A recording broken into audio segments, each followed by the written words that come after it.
ಪ್ರಿಯ ವಿದ್ಯಾರ್ಥಿಗಳೇ, ಈಗ ನಾವು ಕಳೆದ ತರಗತಿಯಲ್ಲಿ ಸೂಕ್ಷ್ಮ ಅರ್ಥಶಾಸ್ತ್ರದ ವಿಭಾಗದಲ್ಲಿ ಮೊದಲ ಅಧ್ಯಾಯವನ್ನು ವಿಶ್ಲೇಷಣೆ ಮಾಡ್ತೀವಿ. ಮೊದಲ ಅಧ್ಯಾಯದಲ್ಲಿ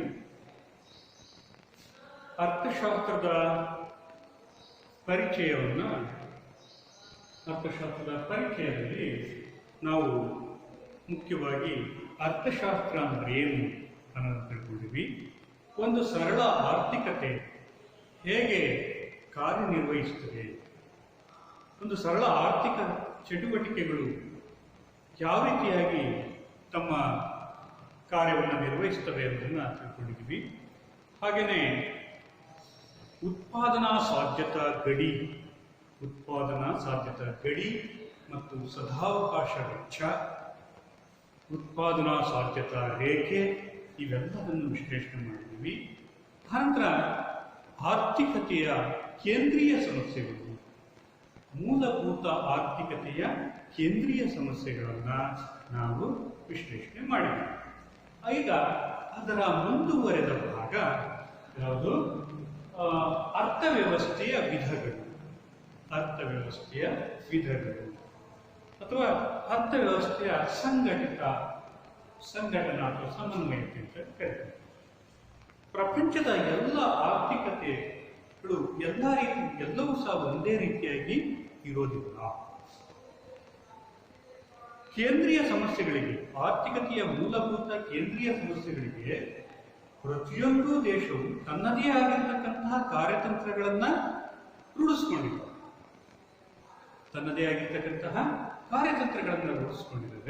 ಹಾಗಾಗಿ ಒಂದೊಂದು ಆರ್ಥಿಕತೆಯೂ ಸಹ ಒಂದೊಂದು ರೀತಿಯಲ್ಲಿ ನಾವು ಕಾಣಬಹುದಾಗಿದೆ. ಇಲ್ಲಿ ಆರ್ಥಿಕತೆಯ ಕೇಂದ್ರೀಯ ಸಮಸ್ಯೆಗಳನ್ನು ಪರಿಹರಿಸಲು ಇರ್ತಕ್ಕಂತಹ ಈ ಪ್ರಮುಖವಾಗಿ 3 ಮಾರ್ಗಗಳನ್ನು ನೋಡಬಹುದು. ಪ್ರಪಂಚದ ಎಲ್ಲ ಆರ್ಥಿಕತೆಗಳು ಸಹ ಒಂದೊಂದು ರೀತಿಯಾಗಿರ್ತಕ್ಕಂಥ ಆರ್ಥಿಕ ತಂತ್ರಗಳನ್ನು ಅನುಸರಿಸಿಕೊಂಡಿದ್ದಾವೆ. ಆ ಎಲ್ಲ ಆರ್ಥಿಕ ತಂತ್ರಗಳನ್ನು ನಾವು ಒಗ್ಗೂಡಿಸಿದಾಗ ಪ್ರಮುಖವಾಗಿ 3 ಕಾರ್ಯತಂತ್ರಗಳನ್ನ ನಮ್ಮಿಂದ ಬರ್ತವೆ. ಒಂದು ಕೇಂದ್ರೀಯ ಯೋಜಿತ ಆರ್ಥಿಕತೆ, ಎರಡನೇದಾಗಿರ್ತಕ್ಕಂಥದ್ದು ಮಾರುಕಟ್ಟೆ ಆರ್ಥಿಕತೆ, ಮೂರನೇದಾಗಿರ್ತಕ್ಕಂಥದ್ದು ಮಿಶ್ರ ಆರ್ಥಿಕತೆ ಅಂತ ಹೇಳಿ 3 ರೀತಿಯಾಗಿರ್ತಕ್ಕಂತಹ ಆರ್ಥಿಕತೆಗಳನ್ನ ನಾವು ನೋಡಬಹುದು. ಈಗ ಕೇಂದ್ರೀಯ ಆರ್ಥಿಕತೆ ಅಥವಾ ಕೇಂದ್ರೀಯ ಯೋಜಿತ ಆರ್ಥಿಕತೆ ಅಂದ್ರೆ ಏನು ಅನ್ನೋದನ್ನ ತಿಳ್ಕೊಳ್ಳೋಣ. ಕೇಂದ್ರೀಯ ಆರ್ಥಿಕತೆ ಅಂತ ಹೇಳಿದ್ರೆ ಉತ್ಪಾದನಾ ಸಂಪನ್ಮೂಲಗಳು ಸರ್ಕಾರದ ನಿಯಂತ್ರಣದಲ್ಲಿ ಇರುವಂತಹ ಸನ್ನಿವೇಶವನ್ನ ನಾವು ಕೇಂದ್ರೀಯ ಯೋಜಿತ ಆರ್ಥಿಕತೆ ಅಂತ ಹೇಳಿ ಕರೀತೀವಿ. ಕೇಂದ್ರೀಯ ಆರ್ಥಿಕತೆ ಅಂದ್ರೆ ಉತ್ಪಾದನಾ ಸಂಪನ್ಮೂಲಗಳು ಸಂಪೂರ್ಣವಾಗಿ ಸರ್ಕಾರದ ನಿಯಂತ್ರಣದಲ್ಲಿರ್ತವೆ ಮತ್ತು ಈ ಪ್ರಮುಖವಾಗಿ ಸರ್ಕಾರವೇ ನಿರ್ಧಾರಗಳನ್ನು ತೆಗೆದುಕೊಳ್ತವೆ. ಹಾಗಾದ್ರೆ ಉತ್ಪಾದನಾ ಸಂಪನ್ಮೂಲಗಳು ಅಂತ ಹೇಳಿದ್ರೆ ಯಾವುವು? ಉತ್ಪಾದನಾ ಸಂಪನ್ಮೂಲಗಳು ಅಂತ ಹೇಳಿದ್ರೆ ಭೂಮಿ, ಶ್ರಮ, ಬಂಡವಾಳ ಮತ್ತು ಸಂಘಟನೆ, ಇವುಗಳನ್ನೆಲ್ಲವನ್ನು ಸಹ ನಾವು ಸಂಪನ್ಮೂಲಗಳು ಅಂದ್ರೆ ಸರಕು ಉತ್ಪಾದನೆಯಲ್ಲಿ ಬಳಸಬಹುದಾಗಿರ್ತಕ್ಕಂಥ ಸಂಪನ್ಮೂಲಗಳು. ಈ ಸಂಪನ್ಮೂಲಗಳು ಎಲ್ಲವೂ ಸಹ ಸರ್ಕಾರದ ನಿಯಂತ್ರಣಕ್ಕೆ ಒಳಪಟ್ಟಿರುತ್ತವೆ. ಹಾಗೆಯೇ ಇಲ್ಲಿ ಎರಡನೇದಾಗಿರ್ತಕ್ಕಂಥದ್ದು ಎಲ್ಲ ಆರ್ಥಿಕ ಚಟುವಟಿಕೆಗಳ ನಿಯಂತ್ರಣ. ಎಲ್ಲ ಆರ್ಥಿಕ ಚಟುವಟಿಕೆಗಳು ಸರ್ಕಾರವೇ ನಿಯಂತ್ರಿಸುತ್ತದೆ. ಕೇಂದ್ರೀಯ ಯೋಜಿತ ಆರ್ಥಿಕತೆಯಲ್ಲಿ ಎಲ್ಲ ಆರ್ಥಿಕ ಚಟುವಟಿಕೆಗಳನ್ನ ಸರ್ಕಾರವೇ ನಿಯಂತ್ರಿಸುತ್ತದೆ. ಆರ್ಥಿಕ ಚಟುವಟಿಕೆಗಳು ಯಾವ್ಯಾವು? ನಾವು ಕಳೆದ ತರಗತಿಯಲ್ಲಿ ಅದನ್ನು ವಿಶ್ಲೇಷಣೆ ಮಾಡಿದ್ವಿ. ಆರ್ಥಿಕ ಚಟುವಟಿಕೆಗಳು ಯಾವ್ಯಾವು ಅಂತ ಹೇಳಿದ್ರೆ ಉತ್ಪಾದನೆ, ಅನುಭೋಗ ಮತ್ತು ವಿನಿಮಯ, ಇವುಗಳನ್ನು ನಾವೇನಂತ ಕರಿತೀವಿ? ಆರ್ಥಿಕ ಚಟುವಟಿಕೆಗಳು ಅಂತ ಕರಿತೀವಿ. ಈ ಆರ್ಥಿಕ ಚಟುವಟಿಕೆಗಳು ಎಲ್ಲವನ್ನೂ ಸಹ ಸರ್ಕಾರವೇ ನಿಯಂತ್ರಿಸುತ್ತದೆ. ಆರ್ಥಿಕ ಚಟುವಟಿಕೆಗಳನ್ನ ಸರ್ಕಾರವೇ ನಿಯಂತ್ರಿಸುತ್ತದೆ. ಇಲ್ಲಿ ಉತ್ಪಾದನೆ, ಯಾವ ಸರಕನ್ನು ಉತ್ಪಾದನೆ ಮಾಡಬೇಕು, ಹೇಗೆ ಉತ್ಪಾದನೆ ಮಾಡಬೇಕು, ಯಾರಿಗೆ ಅದನ್ನು ಕೊಡಬೇಕು, ಯಾರಿಗೆ ವಿತರಣೆ ಮಾಡಬೇಕು, ಈ ಎಲ್ಲದನ್ನು ಸಹ ಯಾವ ನಿರ್ಧಾರ ತೆಗೆದುಕೊಳ್ತಾರೆ? ಸರ್ಕಾರವೇ ನಿರ್ಧಾರವನ್ನು ತೆಗೆದುಕೊಳ್ತಾರೆ. ಯಾವ ಸರಕುಗಳು ಸಮಾಜಕ್ಕೆ ಬೇಕಾಗಿರ್ತಕ್ಕಂಥ ಸರಕುಗಳು, ಸಮಾಜದ ಯೋಗಕ್ಷೇಮವನ್ನು ಹೆಚ್ಚಿಸಿ ಹಿತವನ್ನುಂಟು ಮಾಡುವಂಥ ಸರಕುಗಳ ಉತ್ಪಾದನೆ, ಹೀಗೆ ಯಾವ ಸರಕುಗಳನ್ನು ಉತ್ಪಾದನೆ ಮಾಡಬೇಕು, ಕೈಗಾರಿಕಾ ಸರಕುಗಳ ಅಥವಾ ಕೃಷಿ ಸರಕುಗಳ, ಹೀಗೆ ಯಾವ ಸರಕುಗಳನ್ನು ಉತ್ಪಾದನೆ ಮಾಡಬೇಕು, ಉತ್ಪಾದನೆ ಅಂತಕ್ಕಂಥದ್ದು ಸಹ ಸರ್ಕಾರವೇ ನಿರ್ಧರಿಸುತ್ತದೆ. ಇಲ್ಲಿ ಖಾಸಗಿ ವ್ಯಕ್ತಿಗಳಿಗೆ, ಖಾಸಗಿ ಉದ್ಯಮ ಸಂಸ್ಥೆಗಳಿಗೆ ಅವಕಾಶ ಇರುವುದಿಲ್ಲ. ಮತ್ತು ಯಾವ ಪ್ರಮಾಣದಲ್ಲಿ ಅನುಭವಿಸಬೇಕು, ದೇಶದಲ್ಲಿ ಲಭ್ಯವಿರತಕ್ಕಂಥ ಸಂಪನ್ಮೂಲಗಳನ್ನು ಹೇಗೆ ಬಳಕೆ ಮಾಡಿಕೊಳ್ಬೇಕು, ಅಂದ್ರೆ ಅನುಭವದ ಪ್ರಮಾಣವನ್ನು ಸಹ ಸರ್ಕಾರವೇ ನಿರ್ಧರಿಸುತ್ತದೆ. ನಂತರ ವಿತರಣೆ, ಉತ್ಪಾದಿಸಿದಂತಹ ಸರಕುಗಳನ್ನು ಯಾರಿಗೆ ವಿತರಣೆ ಮಾಡಬೇಕು, ಬಡವರಿಗ, ಶ್ರೀಮಂತರಿಗ, ಇದನ್ನ ನಿರ್ಧಾರ ಮಾಡುವ, ಬೆಲೆಯನ್ನು ಪಾವತಿಸುವವರಿಗ, ಇದನ್ನ ನಿರ್ಧಾರ ಮಾಡತಕ್ಕಂಥದ್ದು ಯಾವುದಾಗಿರುತ್ತೆ? ಸರ್ಕಾರವೇ ಆಗಿರುತ್ತದೆ. ಹಾಗಾಗಿ ಇಲ್ಲಿ ನಾವು ಕೇಂದ್ರೀಯ ಯೋಜಿತ ಆರ್ಥಿಕತೆ ಅಂತ ಹೇಳಿದ್ರೆ ನಾವು ಸ್ಪಷ್ಟವಾಗಿ ಹೇಳ್ಬೋದು, ಎಲ್ಲ ಉತ್ಪಾದನಾ ಸಂಪನ್ಮೂಲಗಳು ಮತ್ತು ಆರ್ಥಿಕ ಚಟುವಟಿಕೆಗಳನ್ನ ಸರ್ಕಾರವೇ ನಿಯಂತ್ರಿಸುವಂತಹ ಅರ್ಥವ್ಯವಸ್ಥೆಯನ್ನೇ ಕೇಂದ್ರೀಯ ಯೋಜಿತ ಆರ್ಥಿಕತೆ ಅಂತೇಳಿ ಕರಿತೀವಿ. ಕೇಂದ್ರೀಯ ಯೋಜಿತ ಆರ್ಥಿಕತೆ ಅಂತ ಹೇಳಿದ್ರೆ ಉತ್ಪಾದನಾ ಸಂಪನ್ಮೂಲಗಳನ್ನ ಮತ್ತು ಆರ್ಥಿಕ ಚಟುವಟಿಕೆಗಳನ್ನ ಸರ್ಕಾರವೇ ನಿಯಂತ್ರಿಸ್ತಾ ಇದ್ರೆ ಅಂತಹ ಆರ್ಥಿಕತೆಯನ್ನ ಕೇಂದ್ರೀಯ ಆರ್ಥಿಕತೆ ಅಂತ ಹೇಳಿ ಕರೀತಾರೆ. ಇನ್ನು ಕೇಂದ್ರೀಯ ಆರ್ಥಿಕತೆಯಲ್ಲಿ ಮತ್ತೊಂದು ನಾವು ಪ್ರಮುಖವಾಗಿ ಅಂಶವನ್ನು ಗಮನಿಸಬಹುದು, ಏನು? ಸಂಪನ್ಮೂಲಗಳ ಹಂಚಿಕೆಗೆ ಪ್ರಯತ್ನಿಸುತ್ತದೆ ಅಥವಾ ಪ್ರೇರೇಪಿಸುತ್ತದೆ. ಇಲ್ಲಿ ಸಂಪನ್ಮೂಲಗಳ ಹಂಚಿಕೆಯನ್ನ ಬಹಳ ಮುಖ್ಯ. ಸಂಪನ್ಮೂಲಗಳನ್ನ ಹಂಚಿಕೆ ಮಾಡಬೇಕು. ಸಂಪನ್ಮೂಲಗಳ ಹಂಚಿಕೆ ಅಂತ ಹೇಳಿದ್ರೆ ಯಾವ ವಸ್ತುಗಳನ್ನು ಉತ್ಪಾದನೆ ಮಾಡಬೇಕು. ಕೆಲವೊಂದು ವಸ್ತುಗಳನ್ನ ಏನ್ ಮಾಡ್ಬೇಕಾಗತ್ತೆ? ಸರ್ಕಾರವೇ ಉತ್ಪಾದನೆ ಮಾಡಬೇಕು, ಅಥವಾ ಸರ್ಕಾರ ಖಾಸಗಿಯವರಿಗೆ ಇಂತಹ ವಸ್ತುಗಳನ್ನೇ ಉತ್ಪಾದನೆ ಮಾಡಿ ಅಂತೇಳಿ ಅವರನ್ನು ಪ್ರೇರೇಪಿಸಬಹುದು. ಈ ರೀತಿಯಾಗಿ ಸಂಪನ್ಮೂಲಗಳ ಹಂಚಿಕೆಯನ್ನು ಪ್ರಯತ್ನಿಸ್ತಾ ಇರ್ತಾರೆ. ಅಂದ್ರೆ ಮುಖ್ಯವಾಗಿ ಈ ಉದಾಹರಣೆಗೆ ಶಿಕ್ಷಣ ಮತ್ತು ಆರೋಗ್ಯ ಸೇವೆಗಳನ್ನ ಉತ್ಪಾದಿಸೋದಕ್ಕೆ ಸರ್ಕಾರ ಏನ್ ಮಾಡ್ಬೋದು? ತಾನೇ ಸ್ವತಃ ಪ್ರಯತ್ನಿಸಬಹುದು. ಇಲ್ಲ ಅಂತ ಹೇಳಿದ್ರೆ ಖಾಸಗಿ ಉದ್ಯಮಗಳಿಗೆ ಶಿಕ್ಷಣ ಮತ್ತು ಆರೋಗ್ಯ ಸರಕುಗಳನ್ನೇ ಉತ್ಪಾದನೆ ಮಾಡಿ ಅಂತ ಹೇಳಿ ಅವರಿಗೆ ಪ್ರೇರೇಪಿಸಬಹುದು. ಇದರಿಂದ ಏನಾಗುತ್ತೆ? ಸಂಪನ್ಮೂಲಗಳ ಹಂಚಿಕೆ ಆಗುತ್ತೆ. ಎಲ್ಲರಿಗೂ ಸಹ ಸಮಾನವಾಗಿರ್ತಕ್ಕಂತಹ ಒಂದು ಹಂಚಿಕೆಯನ್ನ ನಾವು ನೋಡಬಹುದು. ನಂತರ ಸರಕುಗಳ ಸಮಾನ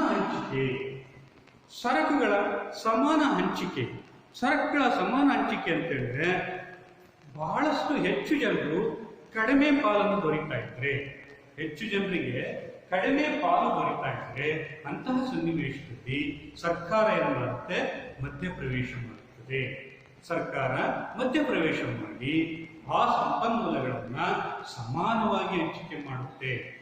ಸಹಾಯಧನಗಳನ್ನ ನೀಡೋದ್ರ ಮೂಲಕ ಅಥವಾ ದರಗಳನ್ನ ಇಳಿಸೋದ್ರ ಮೂಲಕ, ಹೀಗೆ ಅಥವಾ ನ್ಯಾಯ ಬೆಲೆ ವಿತರಣೆಯ ಮೂಲಕ ಸರ್ಕಾರ ಏನ್ ಮಾಡಬಹುದು? ಅಂತಹ ಸರಕುಗಳನ್ನ ಎಲ್ಲ ಜನರಿಗೂ ಸಹ ಸಮನಾಗಿ ವಿತರಿಸಬಹುದು. ಇನ್ನು ಮತ್ತೊಂದು ಮುಖ್ಯವಾದ ಸಂಗತಿಯನ್ನ ಗಮನಿಸಬಹುದು. ಕೇಂದ್ರೀಯ ಯೋಜಿತ ಆರ್ಥಿಕತೆಯಲ್ಲಿ ಏನು? ಗರಿಷ್ಠ ಸಾಮಾಜಿಕ ಕಲ್ಯಾಣವನ್ನ ಸಾಧಿಸಲು ಇದು ಪ್ರೇರೇಪಿಸುತ್ತದೆ. ಕೇಂದ್ರೀಯ ಯೋಜಿತ ಆರ್ಥಿಕತೆಯಲ್ಲಿ ಗರಿಷ್ಠ ಸಾಮಾಜಿಕ ಕಲ್ಯಾಣವನ್ನ ಇಲ್ಲಿ ಸಾಧಿಸುತ್ತದೆ. ಗರಿಷ್ಠ ಸಾಮಾಜಿಕ ಕಲ್ಯಾಣ ಅಂದ್ರೆ, ಸಾಮಾಜಿಕ ಕಲ್ಯಾಣ ಅಂದ್ರೆ ಏನು? ಗರಿಷ್ಠ ಜನರ ಗರಿಷ್ಠ ಸುಖ. ಬಹಳಷ್ಟು ಜನರು ಅಂದ್ರೆ ಸಮಾಜದಲ್ಲಿರ್ತಕ್ಕಂಥ ಎಲ್ಲ ಜನರು ಸುಖ ಮತ್ತು ಶಾಂತಿಯಿಂದ ನೆಮ್ಮದಿಯಿಂದ ಬದುಕುವುದು, ಇದನ್ನು ನಾವು ಕಲ್ಯಾಣ ಅಂತ ಕರೀತೀವಿ. ಗರಿಷ್ಠ ಸಾಮಾಜಿಕ ಕಲ್ಯಾಣ, ಹೆಚ್ಚು ಜನರು ಹೆಚ್ಚು ಸುಖವಾಗಿರ್ತಕ್ಕಂಥದ್ದು. ಇದನ್ನ ಸಾಮಾಜಿಕ ಕಲ್ಯಾಣ ಅಂತ ಹೇಳ್ತೀವಿ. ಈ ಸಾಮಾಜಿಕ ಕಲ್ಯಾಣವನ್ನು ಸಾಧಿಸೋದೇ ಈ ಒಂದು ಅರ್ಥವ್ಯವಸ್ಥೆಯ ಮುಖ್ಯ ಉದ್ದೇಶ. ಇಲ್ಲಿ ಸರ್ಕಾರಕ್ಕೆ ಒಂದು ಸರಕನ್ನು ಉತ್ಪಾದನೆ ಮಾಡಿದಾಗ ಲಾಭ ಆಗುತ್ತೋ ನಷ್ಟ ಆಗುತ್ತೋ ಇದ್ರ ಬಗ್ಗೆ ಅದು ಯೋಚನೆ ಮಾಡೋದಿಲ್ಲ. ಇಲ್ಲಿ ಯೋಚಿಸೋದೇನು ಅಂದ್ರೆ ಸರ್ಕಾರ ಆ ಸರಕು ಜನರಿಗೆ ಅವಶ್ಯಕತೆ ಇದ್ರೆ ಅಂತಹ ಸರಕುಗಳನ್ನ ಸರ್ಕಾರ ಉತ್ಪಾದನೆ ಮಾಡುತ್ತೆ, ಉತ್ಪಾದನೆ ಮಾಡಿ ಅದನ್ನ ವಿತರಣೆ ಮಾಡ್ತದೆ. ಹಾಗೇನೆ ಸರ್ಕಾರದ ನಿಯಂತ್ರಣವಿರುತ್ತದೆ. ಇಲ್ಲಿ ಉತ್ಪಾದನಾ ಸಂಪನ್ಮೂಲಗಳಲ್ಲಿ ಮತ್ತು ಆರ್ಥಿಕ ಚಟುವಟಿಕೆಗಳಲ್ಲಿ ಸರ್ಕಾರದ ಗರಿಷ್ಠ ಹಸ್ತಕ್ಷೇಪ ಇದೆ. ಸರ್ಕಾರ ಗರಿಷ್ಠವಾಗಿರ್ತಕ್ಕಂಥ ಹಸ್ತಕ್ಷೇಪ ಎಲ್ಲ ವಿಚಾರಗಳಲ್ಲೂ ಸಹ ಸರ್ಕಾರ ಏನ್ ಮಾಡ್ತದೆ, ಅದು ಹಸ್ತಕ್ಷೇಪವನ್ನು ಮಾಡ್ತದೆ.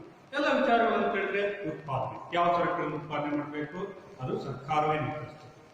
ಯಾವ ಸರಕುಗಳನ್ನು ಅನುಭೋಗ ಮಾಡಬೇಕು ಅದು ಸರ್ಕಾರವೇ ನಿರ್ಧರಿಸ್ತದೆ. ಯಾರಿಗೆ ವಿತರಣೆ ಮಾಡಬೇಕು ಅದು ಸರ್ಕಾರವೇ ನಿರ್ಧರಿಸ್ತದೆ. ಹಾಗೇನೆ ಮತ್ತೆ ಜನರು ಸುಖವಾಗಿದ್ದಾರ ಅದನ್ನು ಸಹ ಸರ್ಕಾರವೇ ನಿರ್ಧರಿಸುತ್ತೆ. ಹೀಗೆ ಎಲ್ಲ ಒಟ್ಟಾರೆ ಆರ್ಥಿಕ ಚಟುವಟಿಕೆಗಳಲ್ಲಿ ಸರ್ಕಾರದ ಗರಿಷ್ಠ ನಿಯಂತ್ರಣ ಅಂತಕ್ಕಂಥದ್ದು ಕಂಡುಬರುತ್ತದೆ. ಹಾಗೆಯೇ ಮತ್ತೊಂದು ಮುಖ್ಯವಾಗಿರತಕ್ಕಂಥ ಸಂಗತಿ, ಆರ್ಥಿಕ ಮೂಲಭೂತ ಸಮಸ್ಯೆಗಳಿಗೆ ಸರ್ಕಾರವೇ ಪರಿಹಾರವನ್ನು ಸೂಚಿಸುತ್ತದೆ. ಆರ್ಥಿಕ ಮೂಲಭೂತ ಸಮಸ್ಯೆಗಳಿಗೆ ಸರ್ಕಾರವೇ ಪರಿಹಾರವನ್ನು ಸೂಚಿಸುತ್ತದೆ. ಇಲ್ಲಿ ಆರ್ಥಿಕ ಮೂಲಭೂತ ಸಮಸ್ಯೆಗಳು ಅಂತ ಹೇಳಿದ್ರೆ, ಆರ್ಥಿಕ ಮೂಲಭೂತ ಸಮಸ್ಯೆಗಳು ಯಾವ್ಯಾವ ಅಂತೇಳಿ ನಾವು ಇಂದಿನ ತರಗತಿಯಲ್ಲಿ ನೋಡಿದ್ವಿ.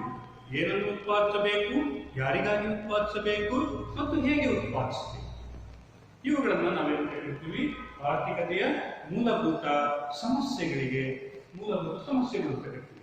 ಈ ಸಮಸ್ಯೆಗಳಿಗೆ ಸರ್ಕಾರ ಏನ್ ಮಾಡ್ತಾ ಇರುತ್ತೆ, ಪರಿಹಾರವನ್ನ ಕೊಡ್ತಾ ಇರುತ್ತೆ. ಅಂದ್ರೆ ಯಾವ ಸರಕುಗಳನ್ನು ಏನನ್ನು ಉತ್ಪಾದನೆ ಮಾಡಬೇಕು ಅದು ಸರ್ಕಾರ ನಿರ್ಧಾರ. ಹೇಗೆ ಉತ್ಪಾದನೆ ಮಾಡಬೇಕು, ಶ್ರಮವನ್ನು ಹೆಚ್ಚು ಬಳಸ್ಕೊಬೇಕಾ ಅಥವಾ ಬಂಡವಾಳ ತಂತ್ರಗಳನ್ನು ಅನುಸರಿಸಿ ಸರಕುಗಳನ್ನು ಉತ್ಪಾದನೆ ಮಾಡಬೇಕಾ ಅದು ಸಹ ಸರ್ಕಾರವೇ ನಿರ್ಧರಿಸುತ್ತದೆ. ಹಾಗೆ ಯಾರಿಗೆ ವಿತರಣೆ ಮಾಡಬೇಕು ಅಂದ್ರೆ ಉತ್ಪಾದನಾಂಗಗಳಿಗೆ ಗೇಣಿ, ಕೂಲಿ, ಬಡ್ಡಿ ಮತ್ತೆ ಲಾಭ ಇವುಗಳನ್ನ ಹೇಗೆ ವಿತರಣೆ ಮಾಡಬೇಕು ಅದನ್ನು ಸಹ ಸರ್ಕಾರವೇ ನಿರ್ಧರಿಸುತ್ತದೆ. ಅಂದ್ರೆ ಎಲ್ಲ ಆರ್ಥಿಕ ಸಮಸ್ಯೆಗಳಿಗೆ ಪರಿಹಾರಗಳನ್ನ ಈ ಅರ್ಥವ್ಯವಸ್ಥೆಯಲ್ಲಿ ಸರ್ಕಾರವೇ ಸೂಚಿಸ್ತಾ ಇರ್ತದೆ. ಒಟ್ಟಾರೆ ಕೇಂದ್ರೀಯ ಯೋಜಿತ ಆರ್ಥಿಕತೆ ಇಲ್ಲಿ ಮುಖ್ಯವಾಗಿ ನಾವು ಗಮನಿಸಬಹುದಾಗಿರ್ತಕ್ಕಂಥದ್ದು ಅಂತ ಹೇಳಿದ್ರೆ, ಜನರಿಗೆ ಆರ್ಥಿಕ ಸಮಾನತೆ ಇರುತ್ತೆ ಹೊರತು ಆರ್ಥಿಕ ಸ್ವಾತಂತ್ರ್ಯ ಇರುವುದಿಲ್ಲ. ಕೇಂದ್ರೀಯ ಯೋಜಿತ ಅರ್ಥವ್ಯವಸ್ಥೆಯಲ್ಲಿ ಏನು, ಜನರಿಗೆ ಆರ್ಥಿಕ ಸಮಾನತೆ, ಅಲ್ಲಿ ಬಡವ ಶ್ರೀಮಂತ ಮಧ್ಯಮ ವರ್ಗ ಈ ರೀತಿ ಭೇದ ಇರೋದಿಲ್ಲ, ಅಲ್ಲಿ ಎಲ್ಲರೂ ಸಹ ಆರ್ಥಿಕವಾಗಿ ಸಮಾನರಾಗಿರ್ತಾರೆ.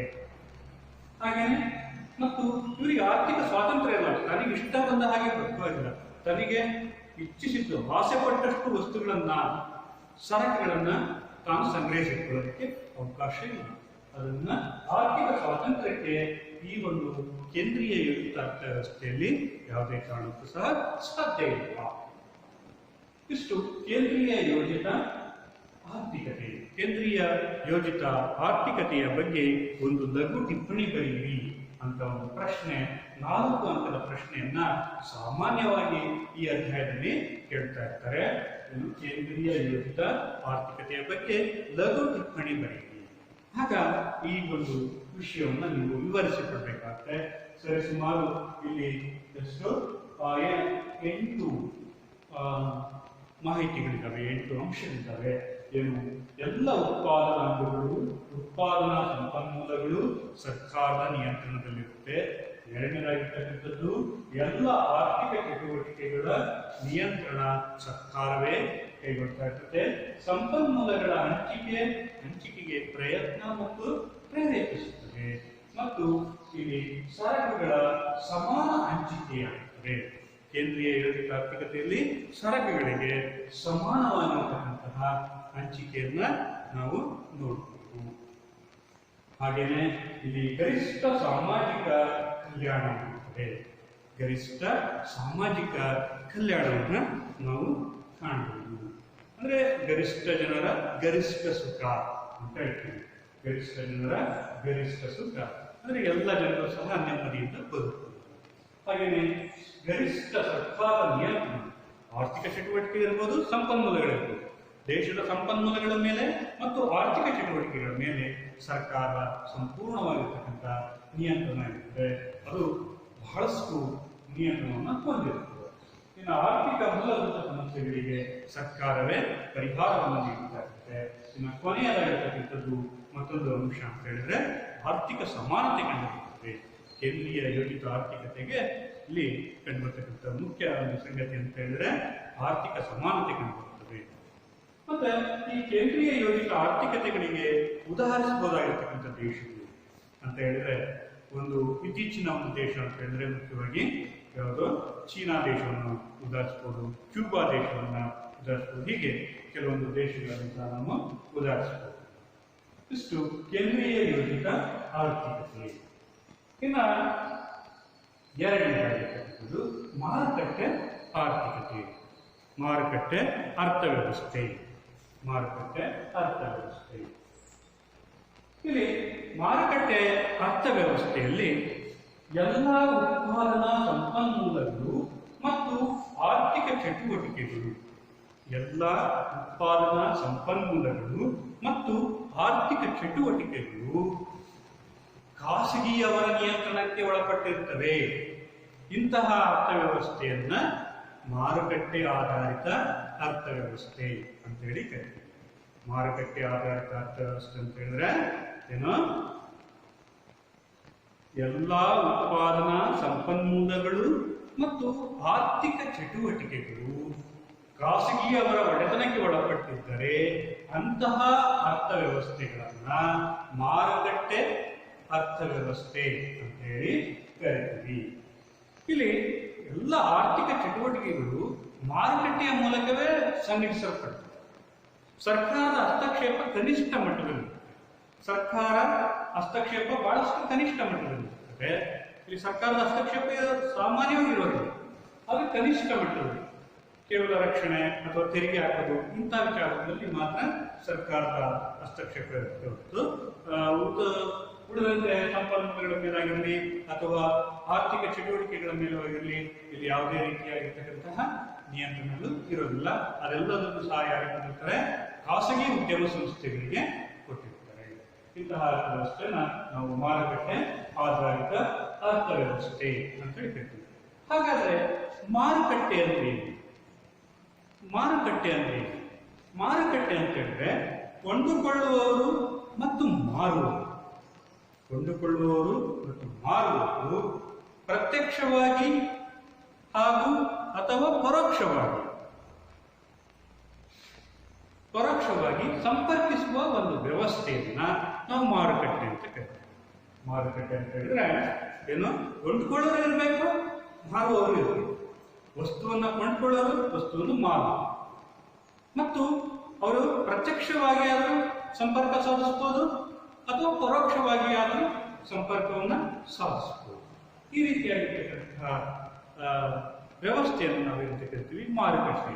ಇಲ್ಲಿ ಮಾರುಕಟ್ಟೆ ಅಂದ್ರೆ ಬಹಳ ಮುಖ್ಯವಾಗಿ ಇನ್ನೊಂದು ಅಂಶವನ್ನು ನಾವು ಗಮನಿಸಬೇಕು. ಬೆಲೆ ಇರಲೇಬೇಕು, ಬೆಲೆ ಅಸ್ತಿತ್ವವನ್ನು ನಾವು ನೋಡ್ತೀವಿ. ಹಾಗಾದ್ರೆ ಡೆಫಿನಿಷನ್ಸ್ ಅನ್ನು ಪೂರ್ಣ ಮಾಡಬೇಕು ಅಂತ ಹೇಳಿದ್ರೆ ಒಂದು ವ್ಯಾಖ್ಯಾನವನ್ನು, ಮಾರುಕಟ್ಟೆಯ ಅರ್ಥವನ್ನು ನಾವು ಸ್ವಲ್ಪ ಸರಿಯಾದ ರೀತಿಯಲ್ಲಿ ವಿಶ್ಲೇಷಣೆ ಮಾಡಬೇಕಂದ್ರೆ ಒಂದು ನಿರ್ದಿಷ್ಟ ಬೆಲೆಯಲ್ಲಿ ಸರಕೊಂದರ ಕೊಂಡುಕೊಳ್ಳುವವರು ಮತ್ತು ಮಾರಾಟ ಮಾಡುವವರು ಪ್ರತ್ಯಕ್ಷವಾಗಿ ಅಥವಾ ಪರೋಕ್ಷವಾಗಿ ಸಂಪರ್ಕಿಸುವಂತಹ ಪ್ರದೇಶವನ್ನೇ ನಾವು ಮಾರುಕಟ್ಟೆ ಅಂತ ಹೇಳಿ ಕರೀತೀವಿ. ಈ ಮಾರುಕಟ್ಟೆ ಆರ್ಥಿಕತೆಯಲ್ಲಿ ಎಲ್ಲ ಆರ್ಥಿಕ ಚಟುವಟಿಕೆಗಳು ಮಾರುಕಟ್ಟೆ ಶಕ್ತಿಗಳ ಮೂಲಕವೇ ನಿರ್ಧಾರ ಆಗುತ್ತೆ. ಇದು ಬಹಳ ಮುಖ್ಯವಾಗಿದೆ. ಮಾರುಕಟ್ಟೆ ಆರ್ಥಿಕತೆಯಲ್ಲಿ ನಾವು ಮುಖ್ಯವಾಗಿ ಗಮನಿಸಬಹುದಾಗಿರ್ತಕ್ಕಂಥದ್ದು ಎಲ್ಲ ಆರ್ಥಿಕ ಚಟುವಟಿಕೆಗಳು ಮಾರುಕಟ್ಟೆ ಶಕ್ತಿಗಳ ಮೂಲಕವೇ ನಿರ್ಧಾರ ಆಗುತ್ತೆ. ಆರ್ಥಿಕ ಚಟುವಟಿಕೆಗಳು ಅಂದ್ರೆ ಯಾವ್ಯಾವ? ಉತ್ಪಾದನೆ, ಅನುಭೋಗ, ವಿತರಣೆ. ಇವು ಒಂದು ಸರಕಿನ ಉತ್ಪಾದನೆ ಆಗಬೇಕು. ಯಾವ ಸರಕನ್ನು ಉತ್ಪಾದನೆ ಮಾಡಬೇಕು? ಯಾವ ಸರಕಿಗೆ ಹೆಚ್ಚಿನ ಬೇಡಿಕೆಯನ್ನು ಸಲ್ಲಿಸ್ತಾರೆ ಜನ, ಆ ಸರಕನ್ನ ಉತ್ಪಾದನೆ ಮಾಡ್ತಾರೆ. ಇಲ್ಲಿ ಸರ್ಕಾರ ನಿರ್ಧಾರ ಮಾಡೋದಿಲ್ಲ. ಇಲ್ಲಿ ನಿರ್ಧಾರ ಮಾಡೋದು ಯಾರು? ಖಾಸಗಿ ಉದ್ಯಮ ಸಂಸ್ಥೆ. ಯಾವ ಸರಕನ್ನು ಹೆಚ್ಚಾಗಿ ಉತ್ಪಾದನೆ ಮಾಡಬಹುದು, ಯಾವ ಸರಕನ್ನು ಉತ್ಪಾದನೆ ಮಾಡಬೇಕಾಗುತ್ತೆ? ಶಿಕ್ಷಣಕ್ಕೆ ಹೆಚ್ಚಿನ ಬೇಡಿಕೆ, ಪ್ರಾಥಮಿಕ ಶಿಕ್ಷಣಕ್ಕೆ ಹೆಚ್ಚಿನ ಬೇಡಿಕೆ ಇತ್ತಂದ್ರೆ ಖಾಸಗಿ ಉದ್ಯಮ ಸಂಸ್ಥೆಗಳು ಖಾಸಗಿ ಶಿಕ್ಷಣಕ್ಕೆ ಸಂಸ್ಥೆಗಳನ್ನು ಉತ್ಪಾದನೆ ಮಾಡ್ತಾರೆ. ಅಥವಾ ಉನ್ನತ ಶಿಕ್ಷಣಕ್ಕೆ ಹೆಚ್ಚಿನ ಬೇಡಿಕೆ ಇತ್ತಂದ್ರೆ ಉನ್ನತ ಶಿಕ್ಷಣಕ್ಕೆ ಅಂತ ಸರಕುಗಳನ್ನು ಉತ್ಪಾದನೆ ಮಾಡ್ತಾರೆ. ಹೀಗೆ ಯಾವ ಸರಕನ್ನು ಉತ್ಪಾದನೆ ಮಾಡಬೇಕು ಅನ್ನೋದನ್ನು ಸಹ ಯಾರು ನಿರ್ಧರಿಸ್ತಾರೆ? ಖಾಸಗಿ ವ್ಯಕ್ತಿಗಳೇ ನಿರ್ಧರಿಸುತ್ತಾರೆ. ನಂತರ ಅನುಭವ. ಹಾಗಾದ್ರೆ ಯಾರಿಗೆ ಆ ಸರಕನ್ನು ಅನುಭವಿಸ್ತಾರೆ? ಯಾರು ಬೆಲೆಯನ್ನು ಕೊಡ್ತಾರೆ, ಯಾರು ಹೆಚ್ಚಿನ ಬೆಲೆಯನ್ನು ಪಾವತಿ ಮಾಡ್ತಾರೋ ಅವರಿಗೆ ಆ ಸರಕನ್ನು ಕೊಡ್ತಾರೆ. ಯಾರು ಒಂದು ವಸ್ತುವಿಗೆ ಹೆಚ್ಚಿನ ಬೆಲೆಯನ್ನು ಕೊಡ್ತಾರೋ ಆ ವಸ್ತುವನ್ನ ಅವರಿಗೆ ಮಾರಾಟ ಮಾಡ್ತಾರೆ. ಅಲ್ಲಿ ಬಡವ ಶ್ರೀಮಂತ ಅಂತಕ್ಕಂಥದ್ದು ಬರ್ತದೆ. ಯಾರು ಹಣ ಕೊಟ್ಟು ಆ ವಸ್ತುಗಳನ್ನು ಕೊಂಡುಕೊಳ್ತಾರೋ ಆತನಿಗೆ ಆ ಸರಕುಗಳನ್ನ ಮಾರಾಟ ಮಾಡ್ತಾರೆ. ಇದು ಎಲ್ಲಿ ಕಂಡು ಬರುತ್ತೆ? ಮಾರುಕಟ್ಟೆ ಆರ್ಥಿಕತೆಯಲ್ಲಿ ಕಂಡು ಬರ್ತಕ್ಕಂಥ ಸನ್ನಿವೇಶ. ಹಾಗೆಯೇ ವಿನಿಮಯ. ಹೆಚ್ಚು ಸರಕುಗಳನ್ನು, ಹೆಚ್ಚು ಬುದ್ಧಿವಂತಿಕೆಯನ್ನ ಹೊಂದಿರತಕ್ಕಂಥವ್ರು ಆ ಸರಕುಗಳನ್ನ ಇಲ್ಲಿ ನಾವು ಪಡೆಯೋದನ್ನ ಈ ಮಾರುಕಟ್ಟೆ ಅರ್ಥವ್ಯವಸ್ಥೆಯಲ್ಲಿ ನಾವು ನೋಡ್ಬೋದು. ಅಂದ್ರೆ ಮಾರುಕಟ್ಟೆ ಶಕ್ತಿಗಳಿಗೆ ಆರ್ಥಿಕ ಚಟುವಟಿಕೆಗಳನ್ನು ನಿಯಂತ್ರಿಸ್ತಾ ಇರ್ತವೆ. ಆರ್ಥಿಕ ಚಟುವಟಿಕೆಗಳನ್ನ ನಿಯಂತ್ರಿಸ್ತಾರೆ. ಅಂದ್ರೆ ಇವೆಲ್ಲದೂ ಸಹ ಖಾಸಗಿಯವರ ಮಾಲೀಕತ್ವದಲ್ಲಿಯೇ ನಾವು ನೋಡಬಹುದು. ಆನಂತರ ಈ ಮಾರುಕಟ್ಟೆ ಆರ್ಥಿಕತೆಯಲ್ಲಿ ಗರಿಷ್ಠ ಲಾಭ ಗಳಿಸುವುದೇ ಮುಖ್ಯ ಉದ್ದೇಶ ಆಗುತ್ತೆ. ಖಾಸಗಿ ಉದ್ಯಮ ಸಂಸ್ಥೆಗಳು ಸರಕುಗಳನ್ನು ಉತ್ಪಾದನೆ ಮಾಡೋದು ಯಾರಿಗೂ ಒಳ್ಳೇದಾಗಲಿ ಅಂತ ಮಾಡೋದಿಲ್ಲ ಅವರು, ಅಥವಾ ಜನರು ಸುಖವಾಗಿರ್ಲಿ ಅಂತ ಸರಕುಗಳನ್ನು ಉತ್ಪಾದನೆ ಮಾಡೋದಿಲ್ಲ ಅವರು. ಹೆಚ್ಚು ಲಾಭ ಗಳಿಸಬೇಕು. ಹೆಚ್ಚು ಲಾಭ ಗಳಿಸುವುದರ ಮೂಲಕ ಸರಕುಗಳನ್ನ ಇಲ್ಲಿ ಉತ್ಪಾದನೆ ಮಾಡ್ತಾರೆ. ಹಾಗೆಯೇ ಇಲ್ಲಿ ಬೆಲೆಯ ತಂತ್ರವನ್ನು ಅನುಸರಿಸಲಾಗುತ್ತದೆ. ಮಾರುಕಟ್ಟೆ ಆರ್ಥಿಕತೆಯಲ್ಲಿ ಯಾವ ತಂತ್ರಗಳು? ಬೆಲೆಯ ತಂತ್ರ. ಬೆಲೆಯ ತಂತ್ರಗಳನ್ನ ಅನುಸರಿಸ್ತಾ ಇರ್ತಾರೆ. ಬೆಲೆಯ ತಂತ್ರ ಅಂತ ಅಂದ್ರೆ ಏನು? ಬೆಲೆ ತಂತ್ರ ಅಂತ ಹೇಳಿದ್ರೆ ಬೇಡಿಕೆ ಮತ್ತು ಪೂರೈಕೆ ಶಕ್ತಿಗಳಿಂದ ಸರಕಿನ ಬೆಲೆ ನಿರ್ಧಾರ ಆದರೆ ಅಂತಹ ವ್ಯವಸ್ಥೆಯನ್ನ ಬೆಲೆಯ ತಂತ್ರ ಅಥವಾ ಬೆಲೆಯ ಯಂತ್ರ ಅಂತ ಕರಿತೀವಿ. ಬೆಲೆ ಯಂತ್ರ ತಂತ್ರ, ಬೆಲೆ ಯಂತ್ರ. ಬೆಲೆ ಯಂತ್ರ ಅಂತಂದ್ರೆ ಬೇಡಿಕೆ ಮತ್ತು ಪೂರೈಕೆ ಶಕ್ತಿಗಳಿಂದ ಸರಕಿನ ಬೆಲೆ ನಿರ್ಧಾರ ಆಗ್ತಾ ಇದ್ರೆ ಅಂತಹ ಒಂದು ವ್ಯವಸ್ಥೆಯನ್ನೇ ನಾವು ಬೆಲೆಯ ಯಂತ್ರ ಅಂತೇಳಿ ಕರಿತೀವಿ. ಅಂದ್ರೆ ಸರಕಿನ ಬೆಲೆಗಳು ಮಾರುಕಟ್ಟೆ ಅರ್ಥವ್ಯವಸ್ಥೆಯಲ್ಲಿ ಬೇಡಿಕೆ ಮತ್ತು ಪೂರೈಕೆ ಶಕ್ತಿಗಳಿಂದ ನಿರ್ಧಾರ ಆಗುತ್ತೆ. ಯಾವುದೇ ಒಂದು ವಸ್ತುವಿನ ಉತ್ಪಾದನೆ ಆಯಿತು ಅಂತ ಹೇಳಿದ್ರೆ ಆ ಉತ್ಪಾದನೆ ಸರ್ಕಾರ ನಿಗದಿಪಡಿಸಿರ್ತಕ್ಕಂಥ ಉತ್ಪಾದನೆ ಆಗಿರೋದ್ರಿಂದ ಇಲ್ಲಿ ಎಷ್ಟು ಜನರಿಗೆ ಬೇಡಿಕೆ ಇದೆ, ಎಷ್ಟು ಜನರಿಗೆ ಬೇಡಿಕೆ ಇದೆ ಅನ್ನೋದನ್ನ ಆಧಾರದ ಮೇಲೆ ಸರಕುಗಳಿಗೆ ಬೆಲೆ ನಿರ್ಧಾರ ಆಗುತ್ತೆ. ಅಂದ್ರೆ ಅರ್ಥ ಏನಂತ ಹೇಳಿದ್ರೆ ಬೇಡಿಕೆ ಹೆಚ್ಚುವಂತ ಆ ಸರಕುಗಳನ್ನು ಉತ್ಪಾದನೆ ಮಾಡ್ತಾರೆ, ಮತ್ತು ಉತ್ಪಾದನೆಯ ಪ್ರಮಾಣ ಕಡಿಮೆ ಆಯ್ತಾ ಬೆಲೆ ಹೆಚ್ಚು ಮಾಡ್ತಾರೆ. ಯಾವುದೇ ಹಸ್ತಕ್ಷೇಪ ಇರೋದಿಲ್ಲ. ಉತ್ಪಾದನೆಯ ಪ್ರಮಾಣ ಕಡಿಮೆ ಆಯಿತು, ಬೇಡಿಕೆ ಏನಾಗುತ್ತೆ? ಹೆಚ್ಚಾಗುತ್ತೆ. ಆಗ ಬೆಲೆಗಳು ಸಹ ಹೆಚ್ಚಾಗ್ತವೆ. ಈ ಬೆಲೆ ಹೆಚ್ಚಾದಂತ ಸಂದರ್ಭದಲ್ಲಿ ಸರ್ಕಾರ ಮಧ್ಯ ಪ್ರವೇಶ ಮಾಡುತ್ತೆ. ಯಾರು ಹಣವನ್ನು ಕೊಟ್ಟು ಕೊಂಡ್ಕೊಳ್ತಾರ ಅವರಿಗೆ ಆ ವಸ್ತುಗಳನ್ನ ಖಾಸಗಿ ಉದ್ಯಮಗಳು ಮಾರಾಟ ಮಾಡ್ತಾರೆ. ಹಾಗಾಗಿ ಇಲ್ಲಿ ಬೇಡಿಕೆ ಮತ್ತು ಪೂರೈಕೆ ಶಕ್ತಿಗಳಿಂದಲೇ ಸರಕಿನ ಬೆಲೆ ಅಂತಕ್ಕಂಥದ್ದು ನಿರ್ಧಾರ ಆಗುತ್ತದೆ. ಆನಂತರ ಇಲ್ಲಿ ಗರಿಷ್ಠ ಖಾಸಗಿ ವ್ಯಕ್ತಿಗಳ ನಿಯಂತ್ರಣ ಅಂತಕ್ಕಂಥದ್ದು ಕಂಡುಬರುತ್ತದೆ. ಗರಿಷ್ಠ ಖಾಸಗಿ ವ್ಯಕ್ತಿಗಳ ನಿಯಂತ್ರಣ ಕಂಡುಬರುತ್ತದೆ. ಅಂದ್ರೆ ಇಲ್ಲಿ ಎಲ್ಲ ಚಟುವಟಿಕೆಗಳ ಮೇಲೆ, ಆರ್ಥಿಕ ಚಟುವಟಿಕೆಗಳ ಮೇಲೆ ಖಾಸಗಿ ವ್ಯಕ್ತಿಗಳೇ ಹೆಚ್ಚಿನದಾಗಿರ್ತಕ್ಕಂತಹ ಒಂದು ನಿಯಂತ್ರಣವನ್ನ ಹೊಂದಿರುತ್ತಾರೆ. ಆನಂತರ ಆರ್ಥಿಕ ಮೂಲಭೂತ ಸಮಸ್ಯೆಗಳಿಗೆ ಖಾಸಗಿ ಉದ್ಯಮಗಳೇ ಪರಿಹಾರವನ್ನು ಸೂಚಿಸುತ್ತವೆ. ಇದು ಮಾರುಕಟ್ಟೆ ಆರ್ಥಿಕತೆಯಲ್ಲಿ ಏನು ಮೂಲಭೂತ ಆರ್ಥಿಕ ಸಮಸ್ಯೆಗಳಿಗೆ ಖಾಸಗಿ ವ್ಯಕ್ತಿಗಳೇ ಬೆಲೆಯ ಮಾರುಕಟ್ಟೆಯ ಶಕ್ತಿಗಳ ಮೂಲಕ ಇಲ್ಲಿ ಪರಿಹಾರವನ್ನು ಸೂಚಿಸುತ್ತದೆ. ಆರ್ಥಿಕ ಸಮಸ್ಯೆಗಳು ಅಂದ್ರೆ ಯಾವುದು? ಏನನ್ನು ಉತ್ಪಾದಿಸಬೇಕು, ಹೇಗೆ ಉತ್ಪಾದಿಸಬೇಕು ಮತ್ತು ಯಾರಿಗಾಗಿ ಉತ್ಪಾದಿಸಬೇಕು. ಈ ಉತ್ಪಾದಿಸಬೇಕು, ಯಾರಿಗಾಗಿ ಉತ್ಪಾದಿಸಬೇಕು, ಈ ಮೂರು ಸಮಸ್ಯೆಗಳಿಗೆ ಮಾರುಕಟ್ಟೆಯ ಶಕ್ತಿಗಳ ಮೂಲಕ ಖಾಸಗಿ ವ್ಯಕ್ತಿಗಳು ನಿರ್ಧಾರವನ್ನು ಕೈಗೊಳ್ಳುತ್ತಾರೆ. ಯಾವ ಸರಕನ್ನು ಉತ್ಪಾದನೆ ಮಾಡಬೇಕು ಅನ್ನೋದನ್ನ ಎಲ್ಲಿ ನೋಡ್ತೀವಿ? ಬೆಲೆ ಯಂತ್ರದ ಮೂಲಕ ನೋಡ್ತೀವಿ. ಯಾವ ಸರಕುಗಳಿಗೆ ಹೆಚ್ಚಿನ ಬೇಡಿಕೆ ಬರ್ತಾ ಇದೆ ಅಂತ ಸರಕುಗಳನ್ನು ಉತ್ಪಾದನೆ. ಕೃಷಿ ಸರಕುಗಳಿಗೆ ಹೆಚ್ಚಿನ ಬೇಡಿಕೆ ಬಂದ್ರೆ ಕೃಷಿ ಸರಕುಗಳನ್ನು ಉತ್ಪಾದನೆ ಮಾಡ್ತಾರೆ. ಕೈಗಾರಿಕಾ ಸರಕುಗಳಿಗೆ ಹೆಚ್ಚಿನ ಬೇಡಿಕೆ ಬಂದ್ರೆ ಕೈಗಾರಿಕಾ ಸರಕುಗಳನ್ನು ಉತ್ಪಾದನೆ ಮಾಡ್ತಾರೆ. ಅಥವಾ ಬೇರೆ ಇನ್ಯಾವುದೋ ಸರಕುಗಳಿಗೆ ಬೇಡಿಕೆ ಬಂದ್ರೆ ಅಂತಹ ಸರಕುಗಳನ್ನು ಉತ್ಪಾದನೆ ಮಾಡ್ತಾರೆ. ಇಲ್ಲಿ ಮಾರುಕಟ್ಟೆಯ ಶಕ್ತಿಗಳ ಮೂಲಕ ಇಲ್ಲಿ ಏನು ಈ ಮೂಲಭೂತ ಸಮಸ್ಯೆಗಳಿಗೆ ಪರಿಹಾರವನ್ನ ಸೂಚಿಸುತ್ತಿವೆ.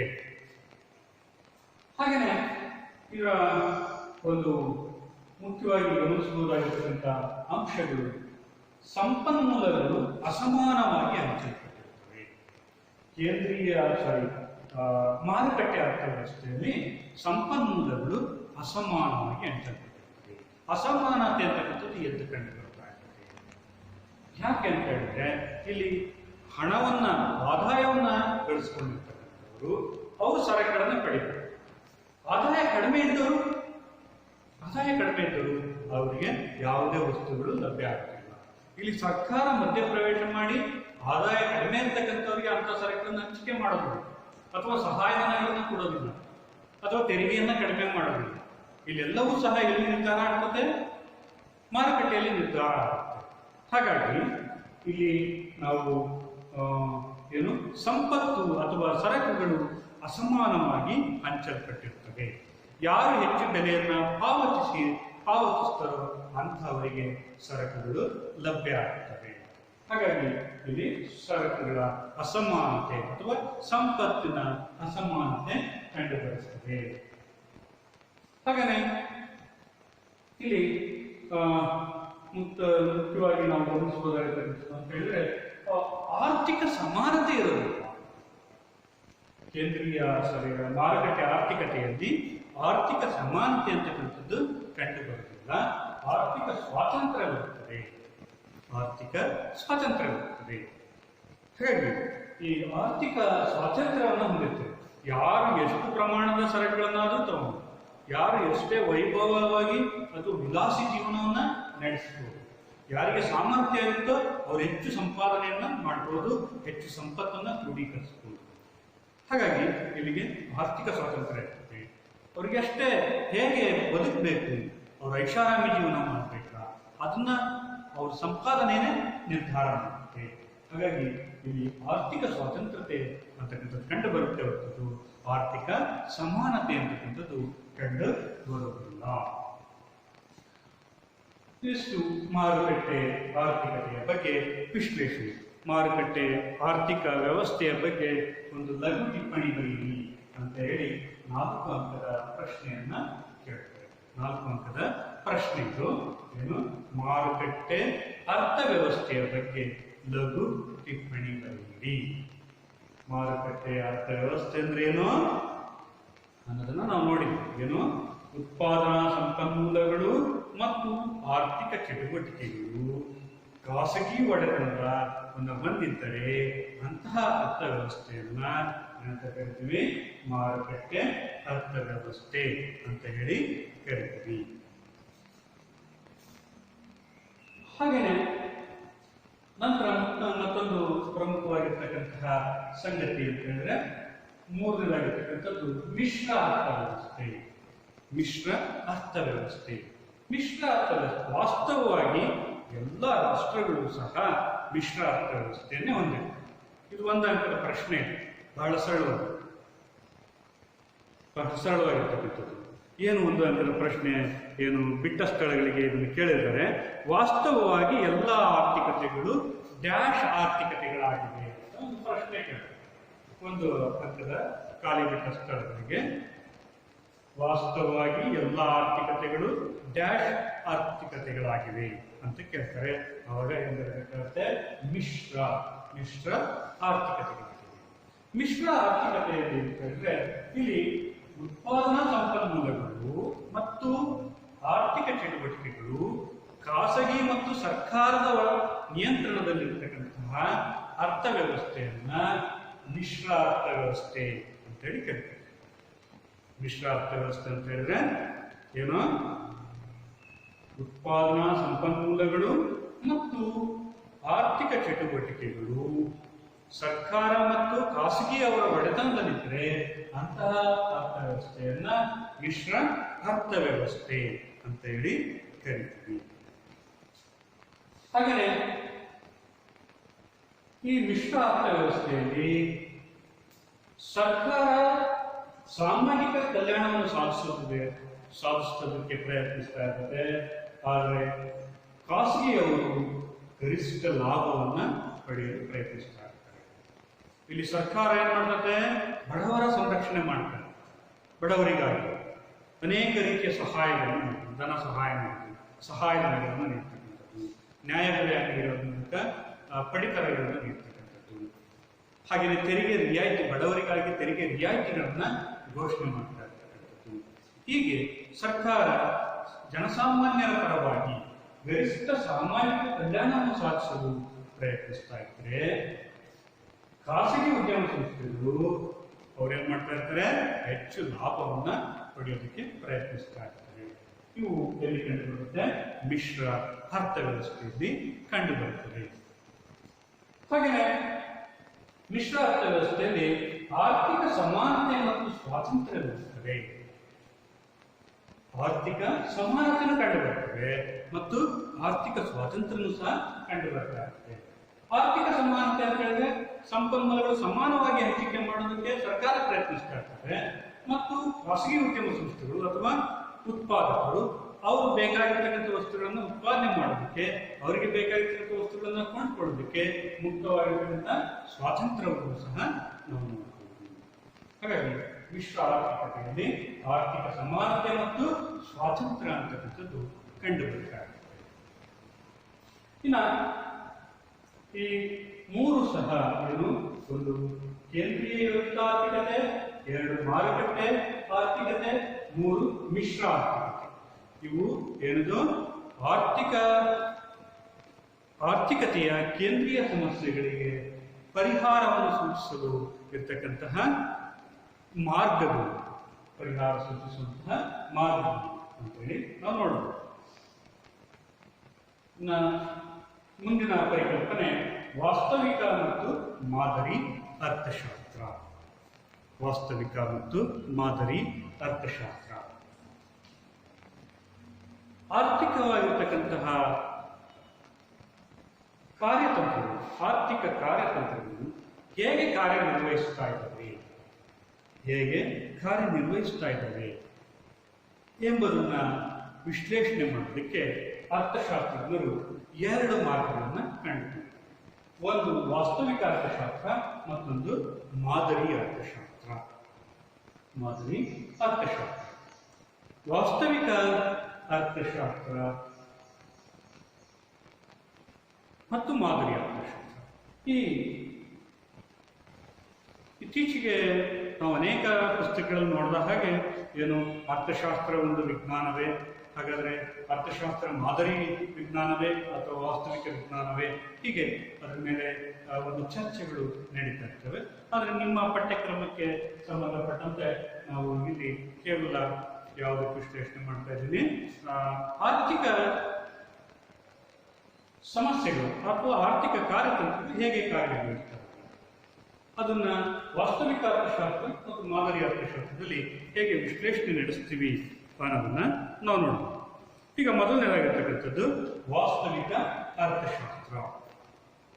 ವಾಸ್ತವಿಕ ಅರ್ಥಶಾಸ್ತ್ರ ಅಂತ ಹೇಳಿದ್ರೆ ವಿವಿಧ ಕಾರ್ಯತಂತ್ರಗಳು ಹೇಗೆ ಕಾರ್ಯನಿರ್ವಹಿಸ್ತಾ ಇದ್ದಾವೆ, ವಿವಿಧ ಕಾರ್ಯತಂತ್ರಗಳು ಹೇಗೆ ಕಾರ್ಯವನ್ನು ನಿರ್ವಹಿಸ್ತಾ ಇದ್ದಾವೆ ಇದನ್ನ ನಾವು ವಾಸ್ತವಿಕ ಅರ್ಥಶಾಸ್ತ್ರ ಅಂತ ಕರಿತೀವಿ.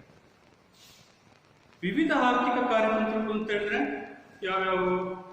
ಹೇಗೆ ಉತ್ಪಾದನೆ ಮಾಡಬೇಕು,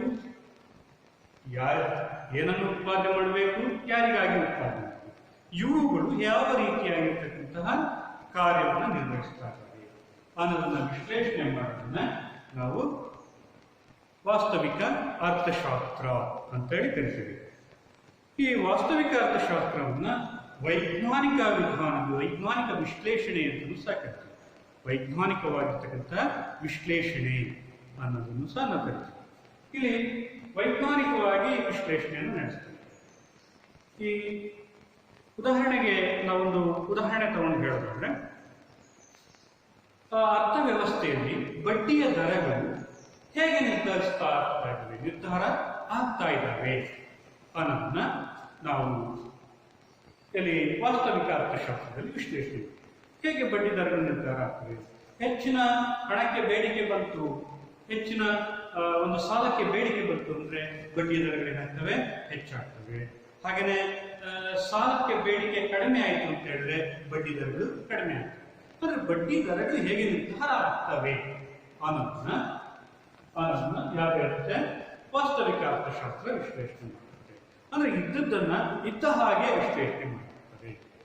ಏನಾಗಿದೆ, ಆರ್ಥಿಕ ಚಟುವಟಿಕೆಗಳು ಏನಾಗಿದೆ, ಹೇಗಿದೆ, ಆರ್ಥಿಕ ಚಟುವಟಿಕೆಗಳು ಹೇಗೆ ನಡೆಯುತ್ತಿವೆ ಅನ್ನೋದನ್ನು ಮಾತ್ರ ವಿಶ್ಲೇಷಣೆ ಮಾಡುತ್ತದೆ. ಯಾವುದು? ವಾಸ್ತವಿಕ ಅರ್ಥಶಾಸ್ತ್ರ. ಹಾಗೆಯೇ ಈ ವಾಸ್ತವಿಕ ಅರ್ಥಶಾಸ್ತ್ರದಲ್ಲಿ ಮತ್ತೊಂದು ನಾವು ಗಮನಿಸಬಹುದಾಗಿರ್ತಕ್ಕಂಥ ಅಂಶ ಅಂತ ಹೇಳಿದ್ರೆ ಯಾವುದು? ಒಂದು ಆರ್ಥಿಕ ಸಮಸ್ಯೆಗೆ ಕಾರಣ ಮತ್ತು ಪರಿಣಾಮಗಳನ್ನು ವಿಶ್ಲೇಷಣೆ ಮಾಡುತ್ತದೆ. ವಾಸ್ತವಿಕ ಅರ್ಥಶಾಸ್ತ್ರ ಕಾರಣ ಮತ್ತು ಪರಿಣಾಮಗಳನ್ನ ವಿಶ್ಲೇಷಣೆ ಮಾಡ್ತಾ ಇರುತ್ತೆ. ಅಂದ್ರೆ ಯಾವ ಸಮಸ್ಯೆ, ಆರ್ಥಿಕ ಸಮಸ್ಯೆ ಯಾವುದು, ಆ ಸಮಸ್ಯೆ ಉಂಟಾಗೋದಕ್ಕೆ ಕಾರಣ ಏನು, ಅದರ ಪರಿಣಾಮ ಏನು ಅಷ್ಟನ್ನು ಮಾತ್ರ ಹೇಳುತ್ತೆ. ಅದಕ್ಕೆ ಪರಿಹಾರಗಳನ್ನ ಸೂಚಿಸೋದಿಲ್ಲ. ಇದು ವೈಜ್ಞಾನಿಕವಾಗಿ ವಿಶ್ಲೇಷಣೆ ಮಾಡೋದ್ರಿಂದ ಇದು ನೈಜ ವಿಶ್ಲೇಷಣೆ ಆಗಿರುತ್ತದೆ. ಹಾಗೇನೆ ಮುಂದಿನದಾಗಿರ್ತಕ್ಕಂಥದ್ದು ಎರಡನೇದು ಮಾದರಿ ಅರ್ಥಶಾಸ್ತ್ರ. ಮಾದರಿ ಅರ್ಥಶಾಸ್ತ್ರ ಅಂತ ಹೇಳಿದ್ರೆ ವಿವಿಧ ಕಾರ್ಯತಂತ್ರಗಳ ಮೌಲ್ಯಮಾಪನ ಮಾಡುವ ವಿಜ್ಞಾನವೇ ಮಾದರಿ ಅರ್ಥಶಾಸ್ತ್ರ. ಮಾದರಿ ಅರ್ಥಶಾಸ್ತ್ರ ಅಂತ ಹೇಳಿದ್ರೆ ವಿವಿಧ ಕಾರ್ಯತಂತ್ರಗಳ ಮೌಲ್ಯಮಾಪನ ಮಾಡುವ ವಿಜ್ಞಾನವೇ ಮಾದರಿ ಅರ್ಥಶಾಸ್ತ್ರ. ಇಲ್ಲಿ ಆರ್ಥಿಕ ಸಂಗತಿಗಳು ಹೇಗಿರಬೇಕಾಗಿತ್ತು ಅನ್ನೋದನ್ನ ವಿಶ್ಲೇಷಣೆ ಮಾಡುತ್ತೆ. ಏನಾಗಿದೆ ಅನ್ನೋದು ವಿಶ್ಲೇಷಣೆ ಮಾಡೋದಿಲ್ಲ. ಏನಾಗಿದೆ ಅಂತಕ್ಕಂಥದ್ದು ವಿಶ್ಲೇಷಣೆ ಮಾಡೋದು ಯಾವುದು? ವಾಸ್ತವಿಕ ಅರ್ಥಶಾಸ್ತ್ರ. ಏನಾಗಿರ್ಬೇಕು ಅಂತಕ್ಕಂಥ ವಿಶ್ಲೇಷಣೆ ಮಾಡೋದು ಯಾವುದು? ಮಾದರಿ ಅರ್ಥಶಾಸ್ತ್ರ. ಏನಾಗಿರ್ಬೇಕಾಗಿತ್ತು? ಈಗ ಉದಾಹರಣೆಗೆ ನಾವು ನೋಡಿದ್ವಿ, ಯಾವುದು? ಅರ್ಥವ್ಯವಸ್ಥೆಯಲ್ಲಿ ಬಡ್ಡಿ ದರಗಳು ಹೇಗೆ ನಿರ್ಧಾರ ಆಗ್ತವೆ ಅನ್ನೋದನ್ನು ವಿಶ್ಲೇಷಣೆ ಮಾಡೋದು ವಾಸ್ತವಿಕ ಅರ್ಥಶಾಸ್ತ್ರ. ಬಡ್ಡಿಯ ದರಗಳು ಹೆಚ್ಚಾಗಿದವ, ಕಡಿಮೆ ಆಗಿದವ ಅನ್ನೋದನ್ನು ವಿಶ್ಲೇಷಣೆ ಮಾಡೋದು ಯಾವುದು? ಮಾದರಿ ಅರ್ಥಶಾಸ್ತ್ರ. ಬಡ್ಡಿಯ ದರಗಳು ಹೆಚ್ಚಾಗಿದವ, ಕಡಿಮೆ ಇದಾವೆ, ಕಡಿಮೆ ಆಗಿರ್ಬೇಕಾ, ಹೆಚ್ಚಾಗಿರ್ಬೇಕು, ಹೆಚ್ಚಾಗಿದ್ರೆ ಒಳ್ಳೆಯದ, ಕಡಿಮೆ ಆಗಿದ್ರೆ ಒಳ್ಳೆಯದ, ಯಾವುದು ಸರಿ, ಯಾವುದು ತಪ್ಪು ಅನ್ನೋದನ್ನು ವಿಶ್ಲೇಷಣೆ ಮಾಡೋದು ಯಾವುದು? ಮಾದರಿ ಅರ್ಥಶಾಸ್ತ್ರ. ಮಾದರಿ ಅರ್ಥಶಾಸ್ತ್ರದಲ್ಲಿ ನೈತಿಕ ಮೌಲ್ಯಗಳನ್ನ ಇದು ವಿಶ್ಲೇಷಣೆ ಮಾಡುತ್ತದೆ. ಮಾದರಿ ಅರ್ಥಶಾಸ್ತ್ರ ನೈತಿಕ ಮೌಲ್ಯಗಳನ್ನ ಕುರಿತು ವಿಶ್ಲೇಷಣೆಯನ್ನ ಮಾಡುತ್ತದೆ. ನೈತಿಕ ಮೌಲ್ಯಗಳು ಅಂತ ಹೇಳಿದ್ರೆ ಯಾವುದು ಸರಿ, ತಪ್ಪು, ಹಾಗೆ ಯಾವುದು ಒಳ್ಳೆಯದು, ಕೆಟ್ಟದ್ದು, ಧರ್ಮ, ಅಧರ್ಮ, ಇವೆಲ್ಲ ನೈತಿಕ ಮೌಲ್ಯ. ಈ ನೈತಿಕ ಮೌಲ್ಯಗಳನ್ನ ಕುರಿತು ಅಂದ್ರೆ ಈ ಮಾದರಿ ಅರ್ಥಶಾಸ್ತ್ರ ವಿಶ್ಲೇಷಣೆಯನ್ನ ಮಾಡುತ್ತೆ. ಮತ್ತೊಂದು ಮಾದರಿ ಅರ್ಥಶಾಸ್ತ್ರ ಆರ್ಥಿಕ ಸಮಸ್ಯೆಗಳಿಗೆ ಕಾರಣ ಮತ್ತು ಪರಿಣಾಮಗಳ ವಿಶ್ಲೇಷಿಸುವ ಜೊತೆಗೆ ಪರಿಹಾರಗಳನ್ನು ಸಾಧಿಸುತ್ತದೆ. ಪರಿಹಾರಗಳನ್ನು ಸಹ ಸಾಧಿಸುತ್ತದೆ. ಅಂದರೆ ಆರ್ಥಿಕ ಸಮಸ್ಯೆಗಳ ಕಾರಣ, ಪರಿಣಾಮ ಮತ್ತು ಪರಿಹಾರಗಳನ್ನು ಸೂಚಿಸುತ್ತದೆ. ಯಾವುದೇ ಆರ್ಥಿಕ ಸಮಸ್ಯೆಗಳಿಗೆ ಕಾರಣ, ಪರಿಣಾಮ ಮತ್ತು ಪರಿಹಾರಗಳನ್ನು ಸೂಚಿಸುತ್ತೆ. ಮಾದರಿ ಅರ್ಥಶಾಸ್ತ್ರ ಏನು ಮಾಡುತ್ತೆ? ಕೇವಲ ಆರ್ಥಿಕ ಸಮಸ್ಯೆಗಳಿಗೆ ಕಾರಣ ಮತ್ತು ಪರಿಣಾಮಗಳನ್ನು ವಿಶ್ಲೇಷಣೆ ಮಾಡಿದರೆ ಮಾದರಿ ಅರ್ಥಶಾಸ್ತ್ರ ಪರಿಹಾರಗಳನ್ನು ಸಹ ಸೂಚಿಸುತ್ತದೆ. ಇಷ್ಟು ವಾಸ್ತವಿಕ ಮತ್ತು ಮಾದರಿ ಅರ್ಥಶಾಸ್ತ್ರ. ಇನ್ನು ಈ ಒಂದು ಅಧ್ಯಾಯದ ಕೊನೆಯ ಭಾಗ ಸೂಕ್ಷ್ಮ ಮತ್ತು ಸಮಗ್ರ ಅರ್ಥಶಾಸ್ತ್ರ. ಸೂಕ್ಷ್ಮ ಮತ್ತು ಸಮಗ್ರ ಅರ್ಥಶಾಸ್ತ್ರ. ಸೂಕ್ಷ್ಮ ಅರ್ಥಶಾಸ್ತ್ರ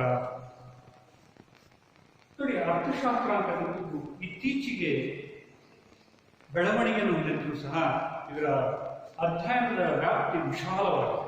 ಹಾಗಾಗಿ ಅರ್ಥಶಾಸ್ತ್ರವನ್ನ ಸರಳವಾಗಿ ಅಧ್ಯಯನ ಮಾಡೋದಕ್ಕೋಸ್ಕರ 2 ಭಾಗಗಳಾಗಿ ವಿಂಗಡಿಸಿದ್ದಾರೆ. ಆ 2 ಭಾಗಗಳನ್ನ ವಿಂಗಡಿಸಿರ್ತಕ್ಕಂತಹ ಅರ್ಥಶಾಸ್ತ್ರಜ್ಞರು ಅಂತ ಹೇಳಿದ್ರೆ ರಾಗ್ನರ್ ಫ್ರಿಶ್ ಅಂತ ಹೇಳಿದ್ರು.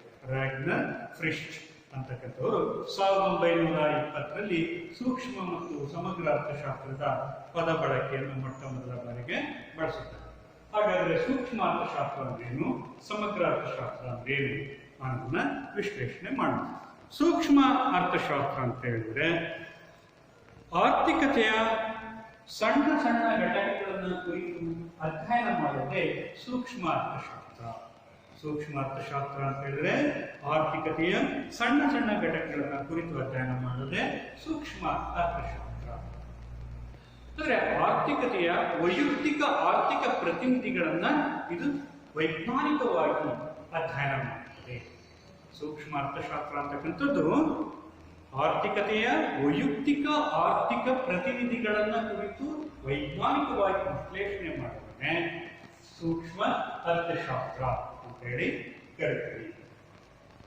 ಇಲ್ಲಿ ವೈಯಕ್ತಿಕ ಆರ್ಥಿಕ ಪ್ರತಿನಿಧಿಗಳು ಅಂತ ಹೇಳಿದ್ರೆ ಒಬ್ಬ ಅನುಭವಿ, ಒಬ್ಬ ಉತ್ಪಾದಕ, ಹಾಗೇನೆ ಒಂದು ಸರಕಿನ ಬೆಲೆ, ಹಾಗೇನೆ ಉತ್ಪಾದನಾಂಗಗಳ ಬೆಲೆಗಳು, ಒಬ್ಬ ವ್ಯಕ್ತಿಯ ಆದಾಯ, ಹೀಗೆ ವೈಯಕ್ತಿಕವಾಗಿ ಅದು ಕುರಿತು ಅಧ್ಯಯನ ಮಾಡುತ್ತದೆ.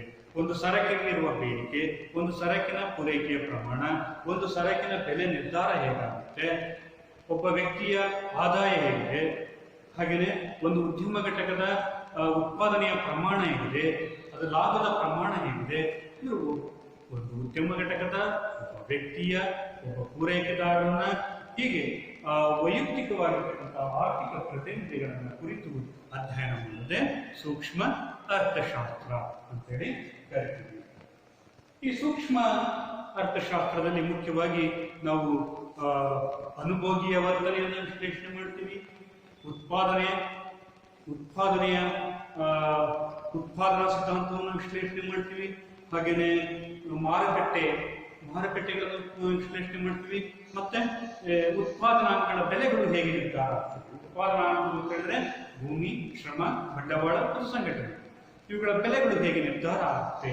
ಈ ಎಲ್ಲವೂ ಸಹ ಸೂಕ್ಷ್ಮ ಅರ್ಥಶಾಸ್ತ್ರದಲ್ಲಿ ಬರ್ತಕ್ಕಂಥ ವಿಷಯ ವಸ್ತು. ನಂತರ ಸಮಗ್ರ ಅರ್ಥಶಾಸ್ತ್ರ.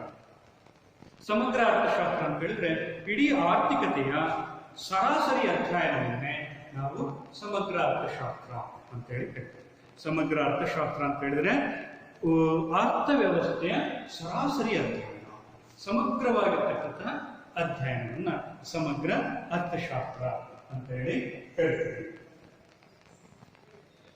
ಸಮಗ್ರ ಅರ್ಥಶಾಸ್ತ್ರದ ವಿಷಯ ವಸ್ತುಗಳು ಮುಖ್ಯವಾಗಿ ಯಾವುದು? ರಾಷ್ಟ್ರೀಯ ಆದಾಯ, ಒಟ್ಟು ಉತ್ಪಾದನೆ, ಸಾಮಾನ್ಯ ಬೆಲೆಗಳು, ನಿರುದ್ಯೋಗ, ಬಡತನ, ಹಾಗೆಯೇ ಸಂದಾಯ ಪಾವತಿಗಳು, ಸಂದಾಯ ಶುಲ್ಕಗಳು, ಇವುಗಳನ್ನು ಕುರಿತು ಅಧ್ಯಯನ ಮಾಡುತ್ತೇವೆ. ಒಟ್ಟು ರಾಷ್ಟ್ರದ ಉತ್ಪಾದನೆ, ಒಟ್ಟು ಉದ್ಯೋಗದ ಪ್ರಮಾಣ, ಈ ಎಲ್ಲ ವಿಶ್ಲೇಷಣೆ, ಉದ್ಯೋಗ ಸಿದ್ಧಾಂತಗಳನ್ನ, ಹಣಕ್ಕೆ ಸಂಬಂಧಿಸಿದಂತಹ ಸಿದ್ಧಾಂತಗಳನ್ನ ಸಮಗ್ರ ಅರ್ಥಶಾಸ್ತ್ರದಲ್ಲಿ ನಾವು ವಿಶ್ಲೇಷಣೆ ಮಾಡ್ತೀವಿ. ಇಲ್ಲಿ ಎಲ್ಲವನ್ನು ಸಹ ಸಮಗ್ರವಾಗಿ ವಿಶ್ಲೇಷಣೆಯನ್ನ ಮಾಡ್ತೀವಿ. ಸಮಗ್ರ ಅರ್ಥಶಾಸ್ತ್ರಕ್ಕೆ ಉದಾಹರಿಸಬಹುದಾಗಿರ್ತಕ್ಕಂಥ ಗ್ರಂಥ ಅಂತ ಹೇಳಿದ್ರೆ ಜಾನ್ ಮೆನಾರ್ಡ್ ಕೇನ್ಸ್ ರವರ ಯಾವುದು ಈ